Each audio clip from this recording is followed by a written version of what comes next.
무당이 접신하는 순간입니다.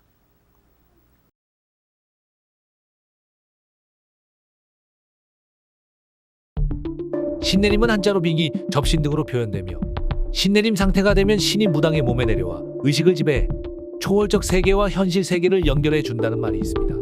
현재 빙의, 신내림 등을 의학적으로는 하나의 현상으로 보며 질병 진단 분류 어디에도 속하지 않는다고 보고 치료를 해야 하는 질병으로 보지 않고 있으며 정신건강의학에서는 환청 혹은 환시로 분류, 조현병이나 해니성 장애의 초기 증상으로 보기도 하기에 여러모로 미신적 존재에 대해서 서로 간에 대립이 있는 것은 분명한 사실입니다.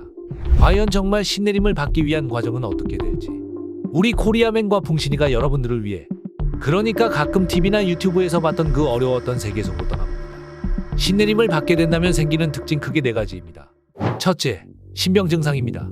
정신적인 공황장애, 우울증, 거식증 등의 증상이 나타나기 시작하며 상상하지 못할 정도의 고통으로 온몸이 아프고 병원에 가 검사를 받더라도 병명이 나오질 않습니다. 추가로 깨질 듯한 두통과 고열, 구토, 혼절 등 어깨나 머리가 무언가로 짓눌린 것처럼 무거우며 가슴이 답답한 느낌도 발생됩니다. 여기서 하늘을 날거나 용이 나오거나 호랑이를 직접 타는 등 신과 관련된 다양한 꿈을 꾸기도 하며 갑자기 모르는 사람들의 점사를 줄줄이 말하게 됩니다. 누군가 물어보지 않아도 주저리 이상한 말을 계속하기 시작합니다. 둘째, 점집 상담입니다. 신병으로 너무 고통스러워 점집에 찾아간다면 신을 모셔야 하는 팔자라는 말을 듣고 신내림을 받아야 하는데, 여기서 신내림 굿을 받고 무당이 되거나 신누름 굿을 통해 신령의 힘을 억누르는 방법이 있습니다. 허나 대부분의 신병인 사람들은 신내림을 받는 경우가 많으며 자신에게 들린 신을 정화하여 몸주신으로 받아들이는 과정을 겪어야 합니다. 즉, 신에게 재물을 올리고 가무와 실현을 해 신에게 신령을 내려달라고 기원하는 것인데, 이때 신내림 굿의 비용은 평균 몇백만 원에서 많게는 몇천만 원 이상의 비용이 들게 됩니다. 셋째, 본격 신내림입니다. 신내림을 받기로 결정했다면 그날부터 굿하는 날까지 목욕제계하고 피 보는 일이나 성관계 등 부정을 금해야 합니다. 신을 맞이하는 경문을 자리에 앉아 듣고 무속인 중 한 명이 굿당에 신을 몸에 깃들어 제자에게 덕담을 하고 몸에 들린 부정을 전해줍니다. 이때 부정의 정도에 따라 우리가 아는 작두를 타는 행위도 하게 되며 이 과정이 사람마다 다르지만 약 10시간 정도 소요된다고 합니다. 마지막으로 방울, 부채를 들고 신을 받은 뒤 물동이에 올라가 모든 신내림 과정을 마무리 짓게 됩니다.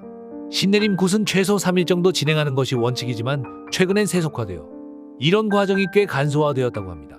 넷째, 신굿을 한 후 100일 기도와 3년간의 견습 무당 시절을 거쳐야 하는데, 법당에서 기도하는 것은 기본이며 신령을 모시며 전국의 명산을 돌고 100일 기도를 통해 몸을 맑게 해 신의 업무를 대행하며 신과의 일체화를 이루는 과정을 위해 노력해야 합니다.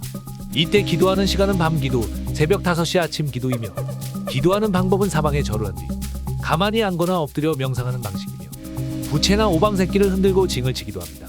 여기서 견습 무당 시절이 끝나고 신당을 차리게 되는데, 꿈에서 신이 정해주는 장소에 차려야 하며 이를 거부하고 내가 차리고 싶은 장소에 신당을 차린다 해도 결국 이사할 일이 생기는 경우도 있으며, 신내림을 받은 뒤로는 성관계도 함부로 못하고 약도 함부로 못 먹고 자극적인 음식이나 커피, 술 등도 안 하는 많은 제약 속에서 인생을 살아가게 됩니다. 코리아맨은 이런 신내림을 받고 무당으로 산다면 많은 돈을 벌 것이라고 생각했지만 이상하게 파리만 꼬이니 먹고 살기가 더욱 힘든 것 같습니다. 네, 말하는 순간 오랜만에 손님이 찾아왔네요. 점을 봐야겠습니다. 연락이 끊겼던 썸녀를 손님으로 만난 코리아맨을 끝으로 영상 마무리하겠습니다. 여러분, 역시 이 세상은 무엇이든지 쉽게 되는 건 하나도 없는 것 같습니다.